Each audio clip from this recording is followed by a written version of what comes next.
You are listening to Single Serves. My name is Arno Martire and I am your host. Single Serves is a podcast dealing with design, architecture, business, and city building in which I interview an expert on a specific subject matter. Together, we dive into that topic and challenge conventional thinking in a thought-provoking conversation. I sincerely hope that you will find these conversations as engaging as I did and learn a thing or two in the process. Don't forget to send us your comments, criticism, and praise. To do so, you can email us at hello@rvltr.studio or leave a comment online. You can also subscribe to the podcast on our website at rvltr.studio.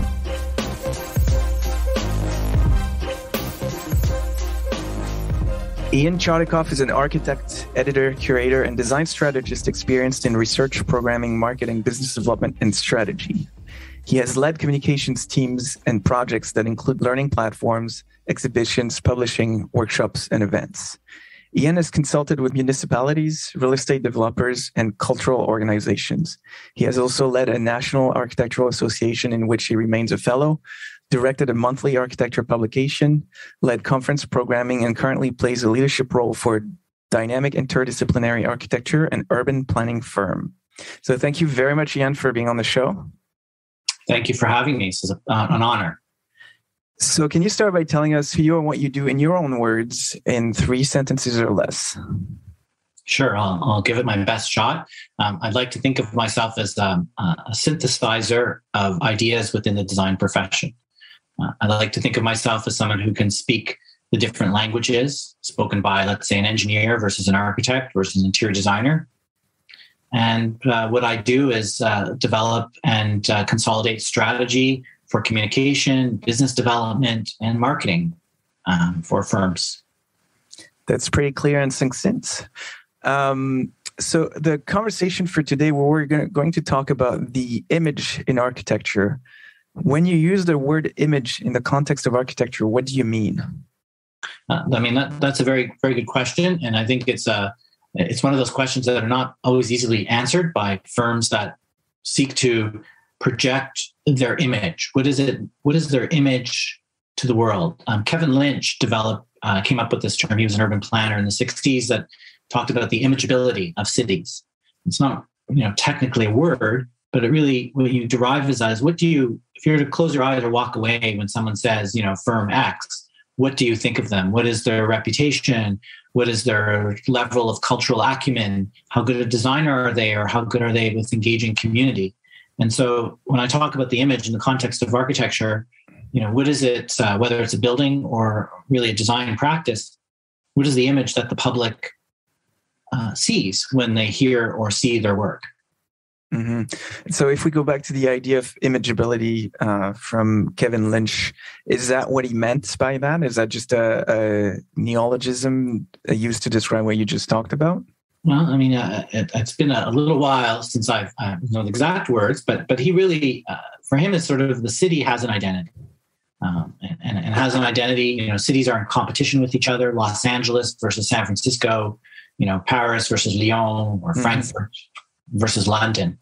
It's pretty clear about the imageability of that city. When someone thinks of Copenhagen, they think of bike lanes. There's an image. That's the imageability of the city. That's what the identity of that kind of ecosystem. So he was referencing it in much broader terms than when I talk about the image. It's really, is that firm a corporate firm or is it a boutique firm? Is that firm, really amazing at very tactile design solutions? Or is that firm really about allowing its users to co-opt its design over time? Like a public building would be an example of a building that could be co-opted by the users over time. And so that's the imageability of that building. It could be messy or gritty, or it could be, sultry and smooth as some new boutique shop, in Yorkville. And so why is the image so critical for architecture firms? I think it's critical, I guess, from a competition analysis or a marketability of that firm, like to know, okay, like Arnaud's firm tackles these kinds of design problems, and we see the results that he achieves. And so I think that's useful. So if someone was to say, I have a really tough design problem that I need Arnaud to resolve, I know how he would go about doing it. And I think it's not quite the same as saying what style a firm has, because that's a whole other discussion that is much more, especially on interiors or certain types of bespoke housing. We know the kind of hand that goes into designing a particular kind of house. But I think that the image is a more of a broader idea that encompasses the tactics and strategies of how a design firm solves a design problem. Mm-hmm. So it sounds like it almost has more to do with, being a bit different from, but still being very much linked to the firm's positioning and how they portray themselves to the world as to what their expertise and specialty is. I think so. I mean, for all intents and purposes, whether you choose your firm or my firm, both of our design team will make sure the roof doesn't leak. Mm-hmm. Generally speaking, yeah. Generally speaking, but yeah, we're both going to be competent. We'll both get the job done. So what's going to make the difference between the client perceived value about your firm versus our firm? Obviously, you might charge more than me or vice versa, and maybe that might have a factor. But I think when it comes down to it, it's really, can you do something understated? Can you do something that changes over time? Can you do something that's much more environmentally motivated and for a post-carbon future? Can you design a building that engages the entire stakeholder community if it's a sensitive community center in Toronto? So certain firms have that knack to resolve these types of problems, and certain firms are better doing a gorgeous home up in Muskoka. And that's an image of that firm. Yeah. And I think it touches on what I've been yelling about on rooftops for years, that most firms really don't have a clear differentiated image, if we use your term, in the public's eye. And that's why most firms have to compete on price, because they're not differentiated enough. They don't have enough of an image that distinguishes them from the competition to be able to charge what they want or need to charge. Does that ring a bell to you? Absolutely. And as you're saying that, I could hear a lot of principals and firms going, well, we've been trying to get that public library for many years. That would, if we got that public library, people would really understand how we're going to design for a community in Malvern or a community in Scarborough or something. But there are many other things firms can do to add value to their image, and that is maybe get involved with certain boards, do certain charity work, have some exposure to helping a community set up a garden or a farmer's market. These may not be specifically project related, but it sets out a precedent for the kind of philosophy that the firm engenders. When you start to look on websites, and something we do all the time, it's like, how are the people conveyed? Are the staff pictures even there? Or do they have a very artificial photo of a staff member holding up a mountain bike and another one holds up a golden doodle, and it's supposed to be like a very work-life balanced kind of joint? Is that really value for recruitment? Do young hires believe in that? Do clients appreciate that? Maybe not. But some firms that are you can see that are much that posit themselves as urban-minded firms, seeing them out there helping communities is a golden ticket, and it's a way to project your image without necessarily having that public library under your belt that you're striving to build. Because that's a lot of young firms try and get out of that.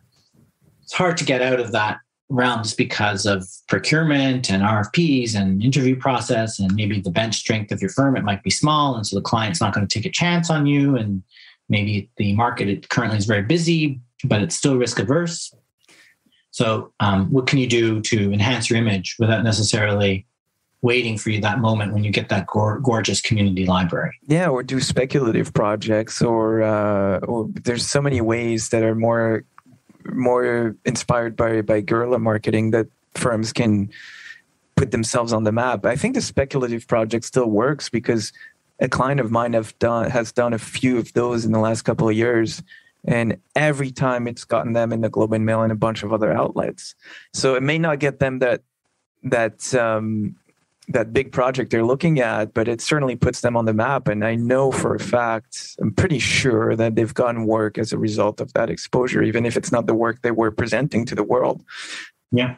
So there are ways to kind of bypass the traditional, I got to fill out RFPs till the cow comes home and hoping I get this job, to kind of get ahead of the competition. I think it's the firms that are smarter about that.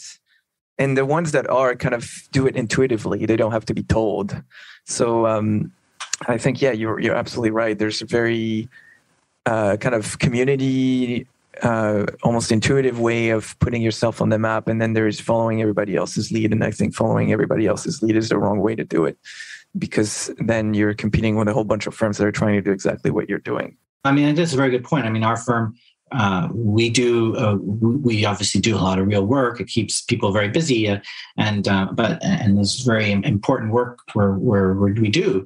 But some of the work we do takes time to bake, takes time to finish, and we feel that we take that thought leadership and try and distill it down to those speculative projects, because they help engender a discourse. And you're right. We find that.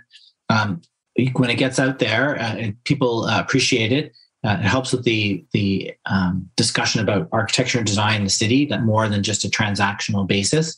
And it also certainly is able for people like our team to flex their thought leadership muscle on issues of affordability, of equity in the city, of technical innovation. So there's a lot of facets that you can do with speculative work that will help you leverage the knowledge that you've been gaining, even if there's not a project that will necessarily distill and manifest it. Certainly the speculative work can achieve that. Mm-hmm.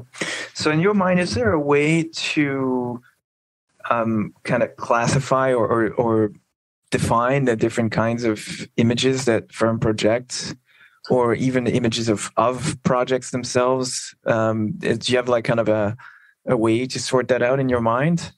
Yeah, I do. I think one of the interesting things about our firm has been very smart about developing these research committees or research engines. So what are those? Those would be, I mean, for us, there's issues of housing, thinking about the post-carbon future, so environmental sustainability. Mm-hmm. There's also, we have a strong committee that helps permeate through the work that we do internally and externally, the Justice, Equity, Diversity, and Inclusion Committee. And we have biodiversity. But I think how I would, for others to kind of break that down is you kind of go, okay, well, what are the big issues that clients want to resolve these days? And what can we do to help our clients achieve that? And it's not really rocket science. And there's obviously building the regenerative design, so sustainability. There's issues of community. So those are the social issues that surround your work. And then there's issues of if your firm touches on landscape or on a larger scale, there's the whole, how do you build better ecosystems, or how does the built environment interact with the natural environment? So, it's people, environment, material and innovation is a big thing. For especially smaller firms, it's wonderful if you're doing a lot of material investigation and you're doing smaller projects that are really trying out new technologies. So I think those are areas that you can kind of hone in on. And within those headings, you can nurture some bite-sized thought leadership pieces that will only contribute to how your prospective client sees you. And yeah. And so because you guys put out a lot of thought leadership from what I can tell. And I think more so than most, if not all of the firms that you're, at least the ones you're competing with. How does that impact the firm, first in terms of image and then in terms of how much work it gets? Yeah, I mean, that's a very good question, because I was out last night with a friend of mine who's a principal of a very large firm here in Toronto, and they have offices across North America. And, you can very easily burn a lot of money in your research. So research is not always the panacea for achieving work. we all recognize that. Our firm recognizes it. His recognizes it. So you have to be careful when you kind of plow that investment into research, because it could be more expensive than going after bad RFPs.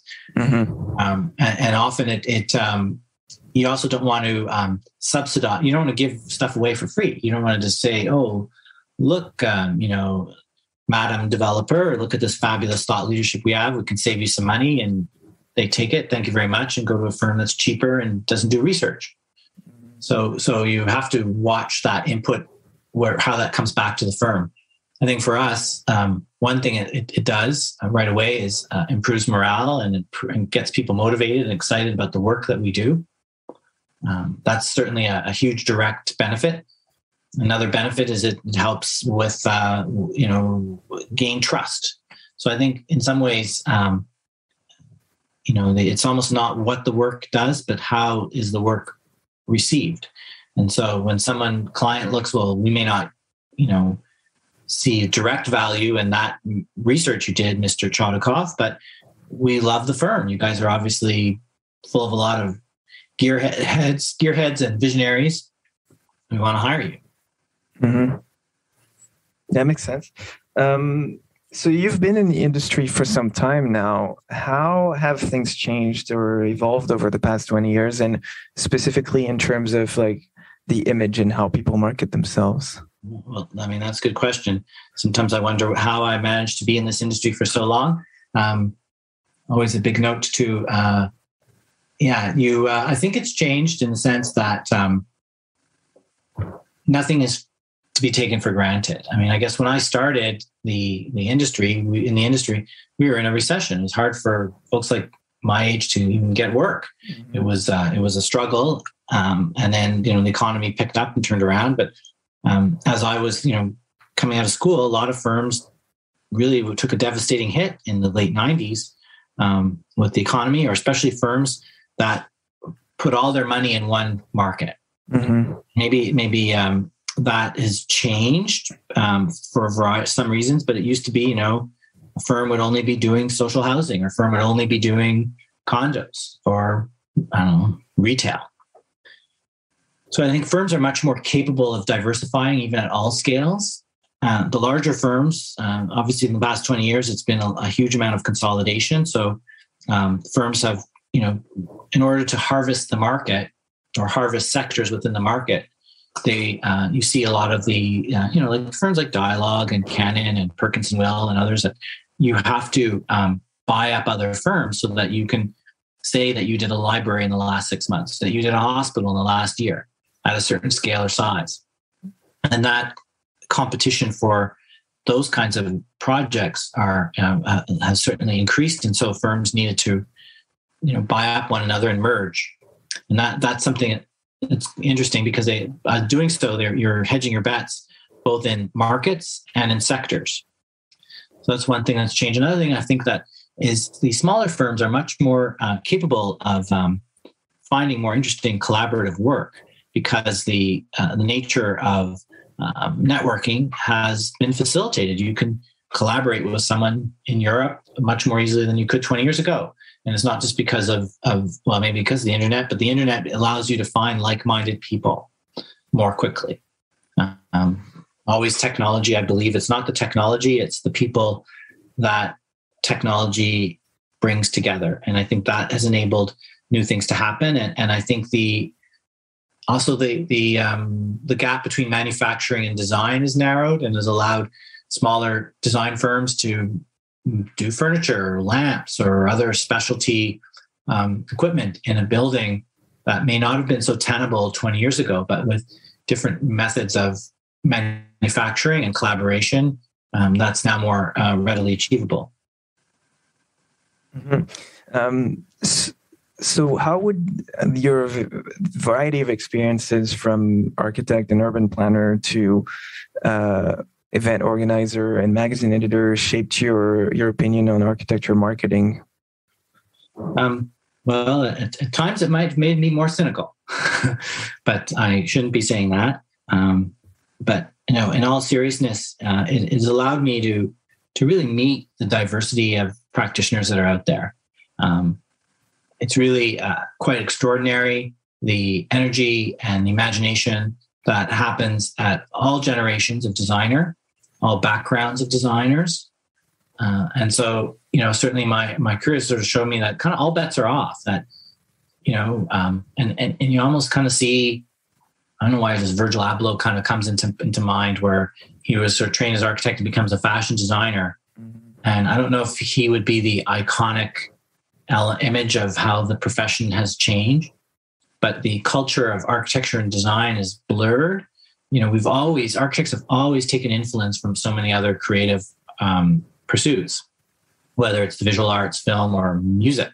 Mm-hmm. But it seems that kind of academic influence has now become realistic influence in the way people practice. And so through my exposure to this range, and I've been blessed by meeting architects from all over the world and all backgrounds, or most of the backgrounds. I mean, can't say all the backgrounds, but certainly under minorities, underrepresented architects of color, indigenous architects, women,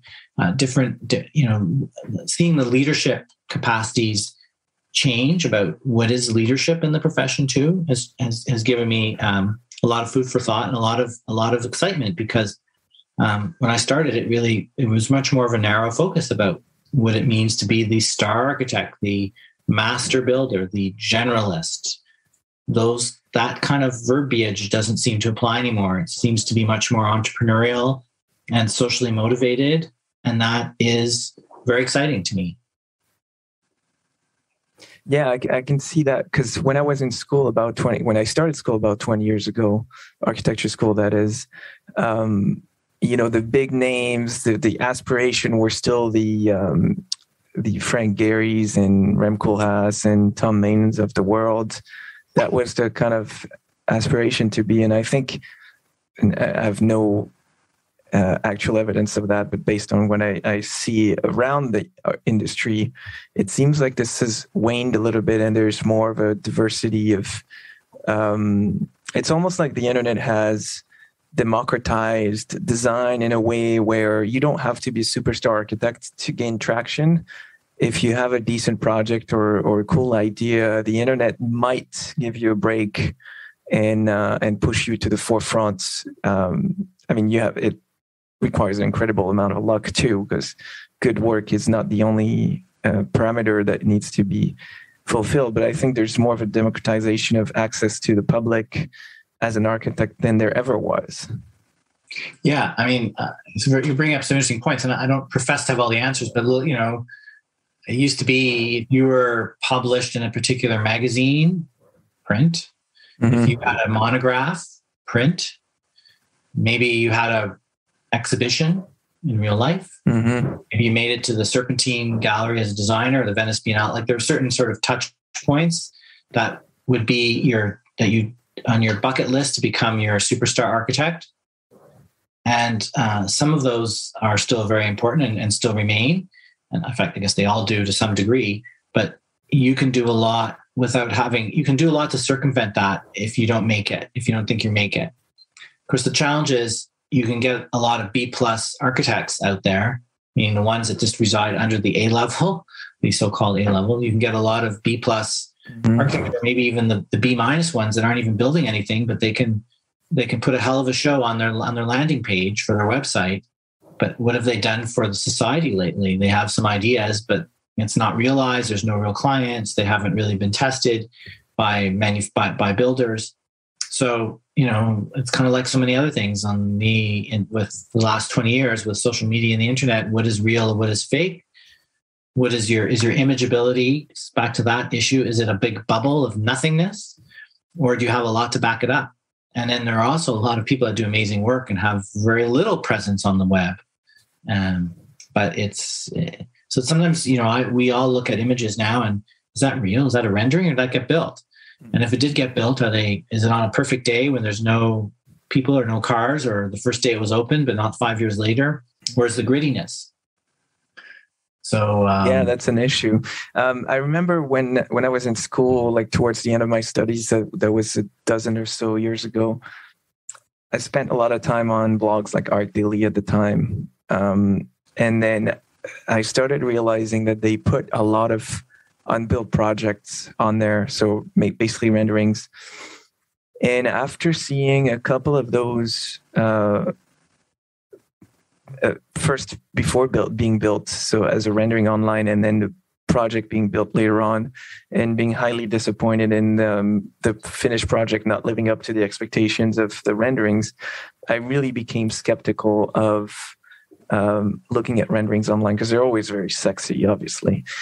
But the reason I'm saying this is because to your point of like maybe B+ or even B- architects can make a splash online. But I think for anyone who knows the industry and has been around long enough, it's very easy to see through that. Even with beautiful pictures of a finished project, I certainly, and maybe I'm a bit biased because I look at projects day in and day out and I photograph them too, but I can look at pictures of a project, even if I haven't seen it in person, and almost instantly gauge the quality of the building itself, like how well detailed it is, how well built it was.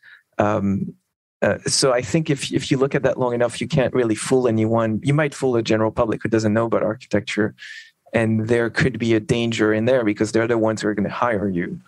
But I think there's still something to be said about long-term reputation. And if you do too much work that doesn't live up to the expectations for whatever reason, that's going to catch up to you at some point.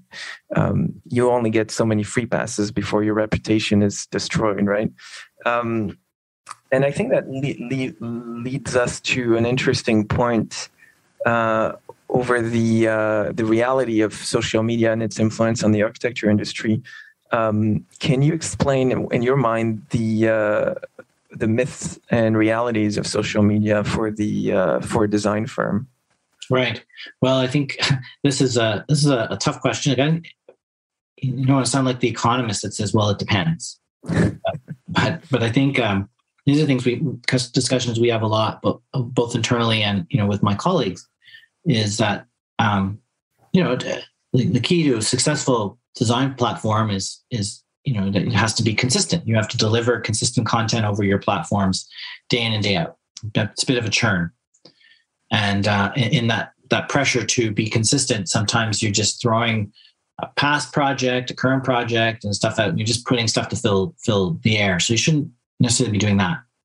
I think the myths are like, sometimes LinkedIn and it's different than Instagram, which is different than Twitter, and all of them have their own characteristics. And I think they all have their own value. That, Instagram still trends younger, but Instagram is much more effective, I think, for firms that their work, I don't want to say their work is commodified or product, because I don't want to that sounds patronizing. But if you're doing, sexy interior, sexy retail, you've got a lot of you can just take a cool photo of a light. You can take a photo of a handrail. You can take a photo.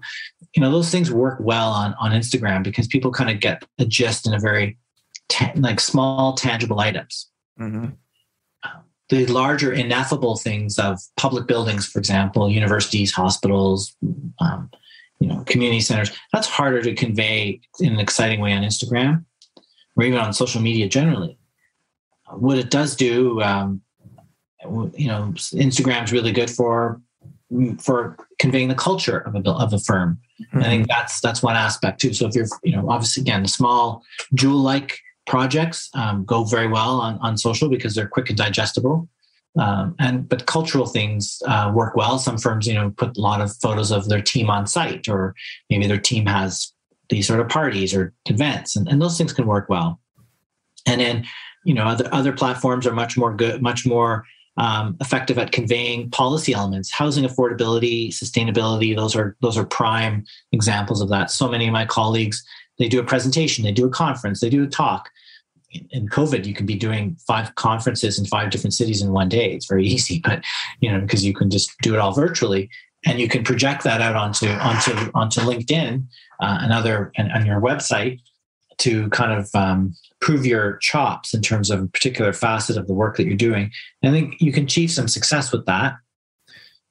These are things. It is a communication board. It's a good way it is a mouthpiece.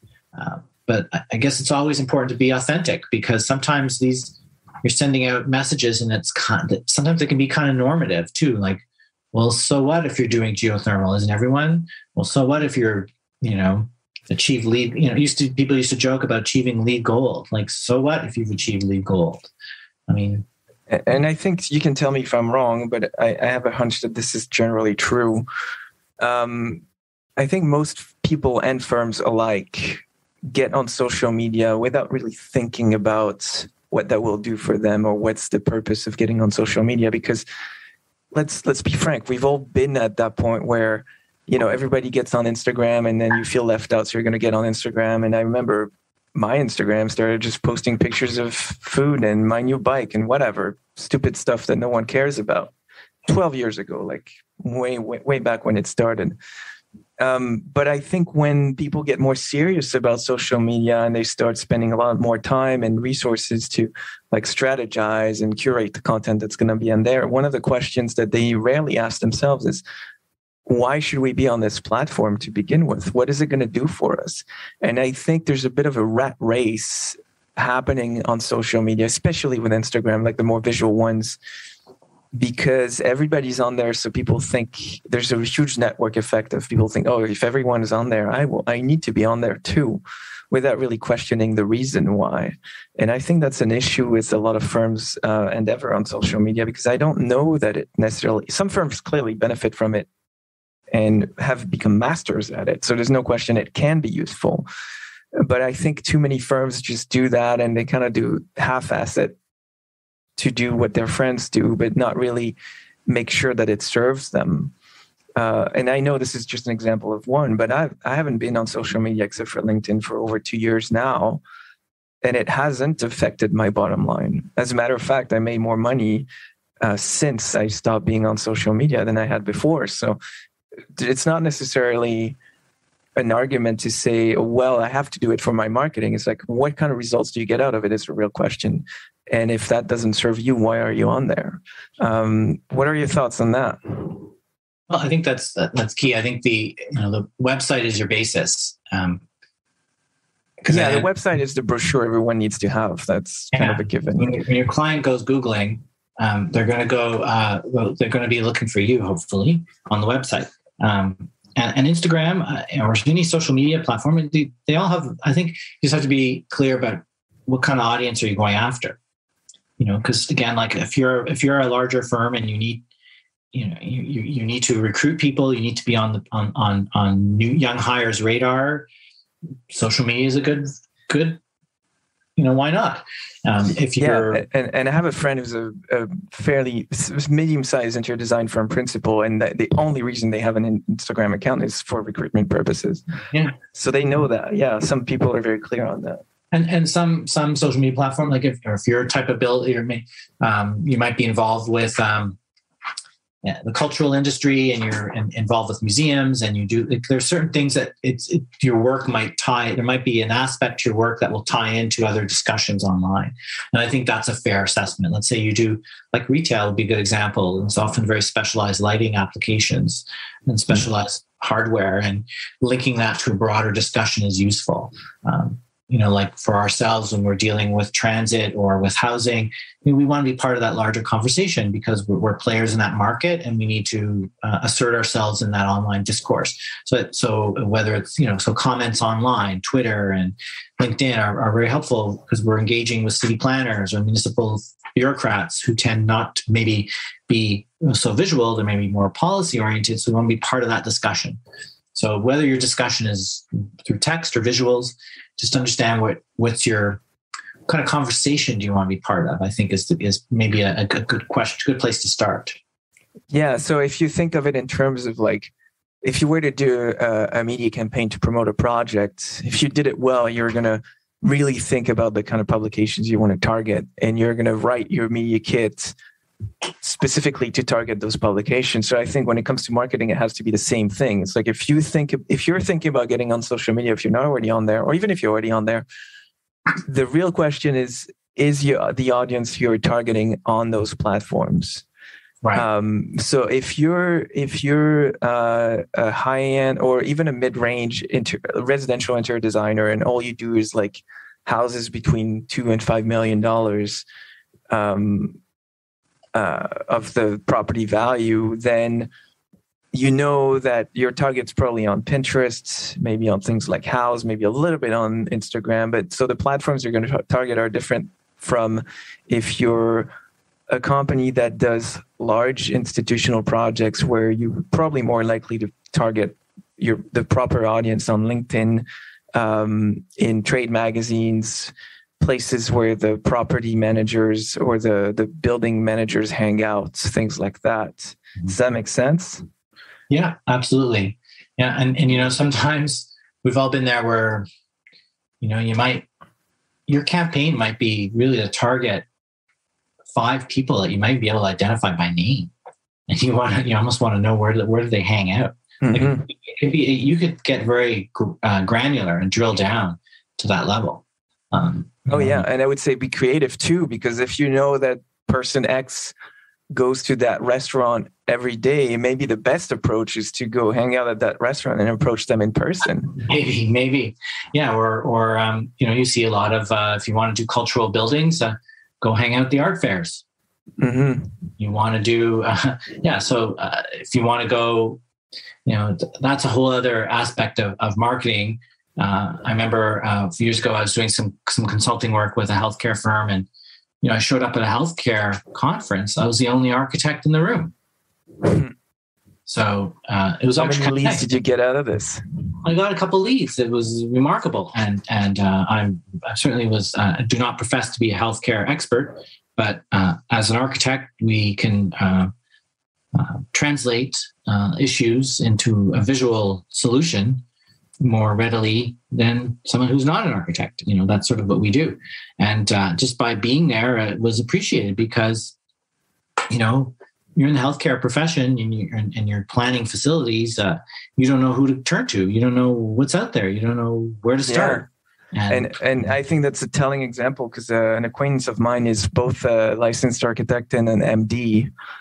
And she's been fighting for years to connect the two worlds, because her whole thesis is that they're too disconnected, and that's why a lot of medical buildings don't work very well.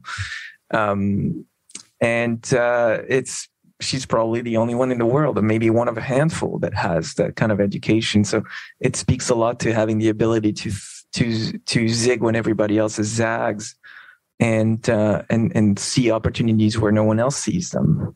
Right. I think that's a very valuable lesson.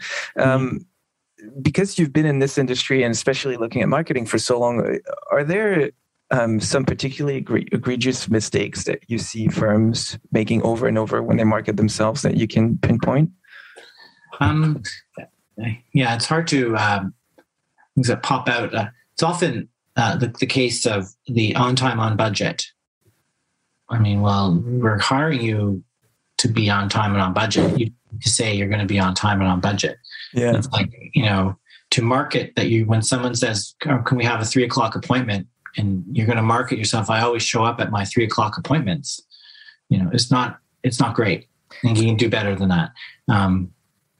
There's a lot of that sort of stating of the obvious. And I think people pick up on a lot of the jargon, and so you're afraid not to use it. Again, you don't want to be the outlier, and a lot of firms have that attitude. The idea of a multidisciplinary, transdisciplinary, pluridisciplinary firm, it's useful. I think that's important to show that but by nature, if we don't have that expertise in house, then we work with them through our, consultant base. So that's a bit of I find that a little bit of a weak statement. Yeah. So maybe the more egregious thing. I've written a few of those very generic paragraphs that basically summarize 90% of what the architecture firms say on their website, where a full service, multidisciplinary, diverse group of architects who designs buildings. This is a gross exaggeration, but those kinds of things, don't stand out because everybody else is saying them. So I think it's a very important thing to remember. It's a hard thing, but that's a hard thing to sometimes, it's a hard thing I don't blame partners or leadership for being afraid to drop it. Why not? Because I'm not. I'm being kind, but the thing is that it's you're competing. It's brinkmanship. You feel like, oh, if I take my hand off the button and say I'm not multidisciplinary, people are going to think I'm not multidisciplinary, and they're going to go to the next guy. So, but don't clients not even know what they probably don't even know what that means, do they? Well, some do, and some, often clients are pretty sophisticated. So, but listen, they can always hire a couple other people. They don't need to. But smaller projects, it's useful to have certain in-house services, depending on what it is. I know, like SVN is very unique in that we're a pretty intensive planning operation, and we're an architecture firm. There are not too many firms that can say that. So we can stick handle difficult projects through the approvals process and get them built with a higher degree of confidence than our competition, because they don't have that multidisciplinary component. But to call ourselves, so I think that is something that we are very proud of. And I think it's an achievement. So I think it's a bona fide statement to say that we are a multidisciplinary firm. That being said, I just think that the term or that direction can sometimes lead to the client may not be able to distinguish our multidisciplinary firm next to the other multidisciplinary firm. So we have to take next steps to really clarify that for our client, and we do that through other means that try and leverage our tactical muscle. Yeah, and I think it's important to say that being multidisciplinary is not a bad thing at all. If anything, it's an asset. But when everybody else is trying to claim that as their superpower, then it's not a superpower anymore. You'll have to present yourself in a different way that may still touch on the fact that you're multidisciplinary or transdisciplinary, but also portrays you as different from the competition. I think that's the key. So I think it's just not the first thing necessarily you should put on your website, because, and I've done that exercise where you go look at a few dozen websites, if not hundreds. And I know people who've done that with thousands of architecture websites. I don't know how they've had the patience to do that, but if you did that, and I've done a similar exercise where you go to a few dozen websites and look at kind of the keywords, and you quickly start seeing the ones that repeat themselves all the time: multidisciplinary, diverse, whatever. It's not to say these are bad things. I think it's just not the first thing clients should see, because if you're going to look at 10 architects who do what you do and they see the same thing on all the landing pages, then they say, in their mind, it's like, I can't tell them apart. And so the best way to tell them apart is on price. So the cheaper one will always get the job. Yeah. It always comes down to that. So it's not necessarily that you don't want to be those things. It's that you want to present yourself in a different way that makes you stand out as unique. And, I've talked a lot to advertising people, and especially on this podcast, because I think there's a lot of really good lessons about marketing to be learned from advertising.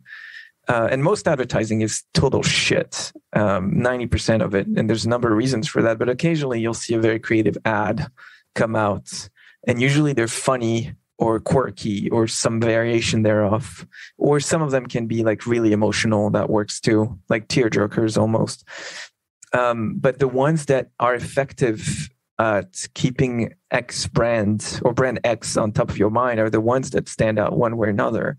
And they're usually also very effective commercially. One of the best examples is the Snickers campaign they ran a few years ago, When You're Not You, When You're Hungry. And I think the first commercial of that series was people playing rugby. And then all of a sudden, one of them gets knocked to the ground and turns into a famous old actress that just died last year. She was already old at the time. And then she eats the Snickers and then turns back into this young, healthy, energetic man. Yeah, it was Betty White. Betty White, that's right. Bless her. Yeah. And those were great. I hate Snickers. I would never buy one of those. But the fact that I remember it, and the reality is that it also increased their bottom line. They sold more Snickers after those campaigns than they ever had before. Yeah. So I think there's a true value commercially and standing out. It's just that too many people are afraid of it. Yeah, it's hard. I think because you want to build trust, and building trust with the client, because the work we do is, we have to embed ourselves with the clients. Clients taking a chance on us, and if they're building their own home, it's probably the most expensive thing they've ever done in their lives. If it's an individual, if it's an institution, it could have huge effects on fundraising. So that's a lot on the line. So I think it's very easy to kind of drop some of the humor and be very serious and trust based. But I think, to your point, like, to stand out, like you have to kind of present your differentiator. I mean, candy bars is sort of hard to present your differentiator. I mean, and in architecture, we talked about, well, we're a multidisciplinary firm, which SVN is. Like, how do you project that, but don't sound like it's cliche or platitude? How do you build trust without conveying arrogance? How do you, and that's another thing. And I know, like, anecdotally, I've been on a lot of selection committees and juries over the number of years, and sometimes when the architect comes in and sits at the edge of the table after he's, giving his talk in front of the board, and kind of, casually sitting there goes, Arno, we'll build your student residential dorm. We'll build it on time, on budget, whatever you want to say. We've got a multidisciplinary office. We'll do a great job. And the client might get scared because it's almost arrogant, because it's kind of like, yeah, you're not even listening to us. Mm-hmm. And versus, I've heard that, that particular project, it went to another firm. And I know the client said, we chose this other firm because they came to us as, we actually don't know what we're going to do. Because we haven't talked to anybody. We haven't talked to the community. We haven't talked to the students. We haven't fully fleshed it out with you. We don't know. Mm-hmm. But we're set up to listen. We're set up to kind of go through the process. And we're pretty confident that when we go through that process, we'll come up with a solution that will benefit everyone. And this is a very, it kind of turns the conversation around. Not to sound trying to toot our own horn. I know SVN kind of touts itself as listen first. That's a big thing for the firm, big tenet. Mm-hmm. And, it could sound kind of cheesy, but it's kind of important, because if you are arrogant, like, that's a trust breaker. Like, that's not good. No one likes an arrogant person on the first date. No one likes to hire an architect who's arrogant. Our architects are arrogant enough as we are. So, we need to, so that trust is important. So maybe, the trust, if you eat that Snickers bar, you'll remember who you are all along. So if you're an architect that listens first, maybe your client will feel like, that you will see them for who they are. Yeah, I think that's a very good point. And it's not that hard once you learn how to do it properly, to ask questions and just listen. Because all you got to do is ask. You can learn everything you know about a potential client by asking 4, 5, maybe 6 questions. That's all you need to do. And then the conversation will go from there. But that's all you need to start with. And that reveals so much more about your clients, which gives you the knowledge as a service provider you need to be able to offer a solution that suits them. Obviously, there's a lot more that goes into designing buildings for clients, but as a starter conversation, that's really all you need. And I think in the industry, it would be beneficial if people said things about themselves less and demonstrated it more in their actions. So instead of saying you're multidisciplinary, maybe it's time to think about how you can show that to your client through your actions. So instead of sending the principal architect to a meeting with the clients, maybe you send a team of people, and that could include the architect, but to show that actually it's important for that portion of the team to be there because they need to know about the client too, or they can't design a building otherwise. And that's just a silly example. Maybe that's not the right way to do it, but just to think about how to do things differently that will make you appear as if you're not just trying to get a job, but you genuinely care about doing good work for that client. And that will come with fees and profit and whatever. Obviously, everybody needs that. Yeah. But more listening, I certainly think that would be a great asset to a great many firms. I think that's a really important part. It makes me think of some of these firms where on their website, it's really just the 2 partners and everyone else. And you can go, well, like, is that partner going to be answering my call or email at 10 o'clock at night when I'm worried about something? Mm-hmm. Can I trust that partner that's looking all glam to answer my calls, or do I want to know that there's a whole team that's going to back me up? So, I guess what's part of me trying to build off what you're saying is like, do you want to project a sense that there's not just one person? There's like, there could be dozens that can back you up, and having that teamwork, having that relationship. I think that's a strong selling feature. And I think a lot of firms miss that opportunity to project that kind of dialogue that you engage with when you hire an architect.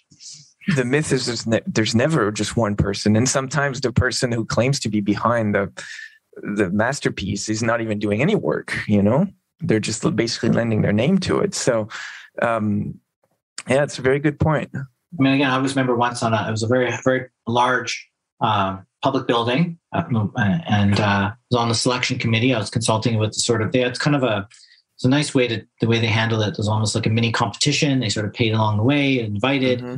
We had a series of interviews, and one architect firm, very high profile, didn't get the job because the principal was saying, I'm working on this big project, I'm working on that project, I'm handling this, I'm flying out there.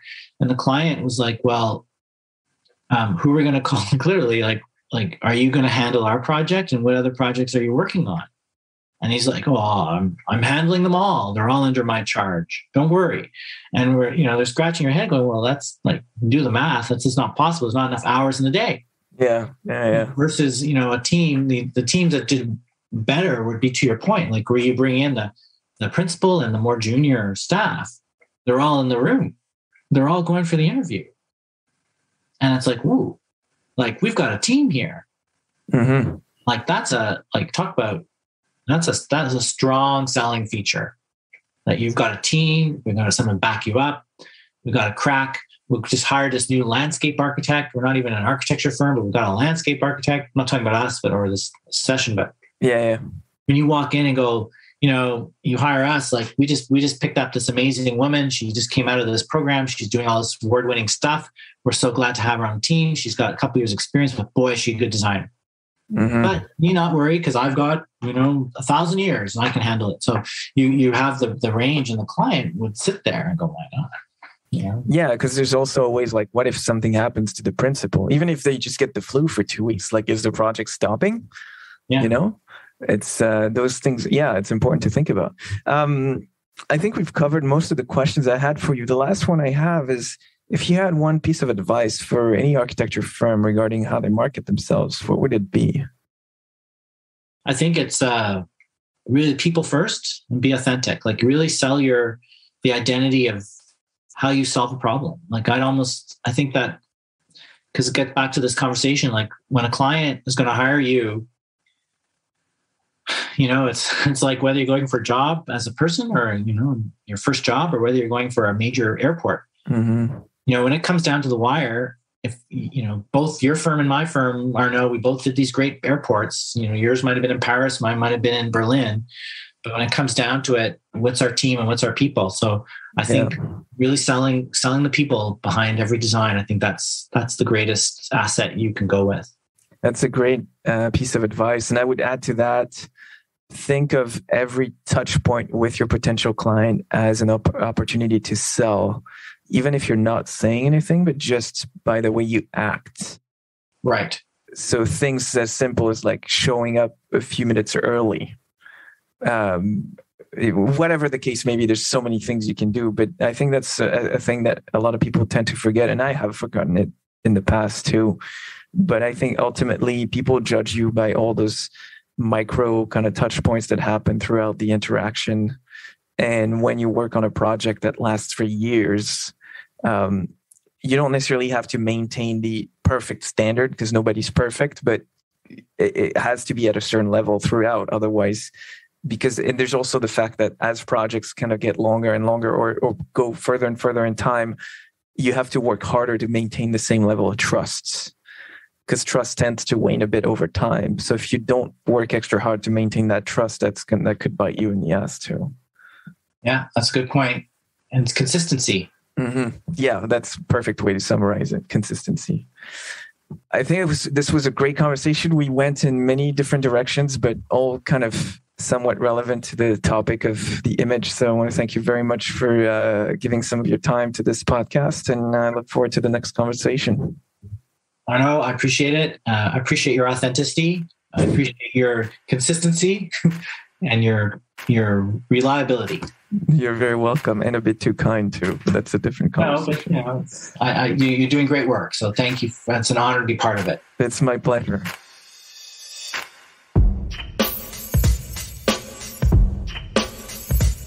Hey, Arno here. I hope you've enjoyed this episode and that you'll come back for more. Please share with your friends and colleagues, and remember to subscribe on our website at rvltr.studio. Until next time, ciao.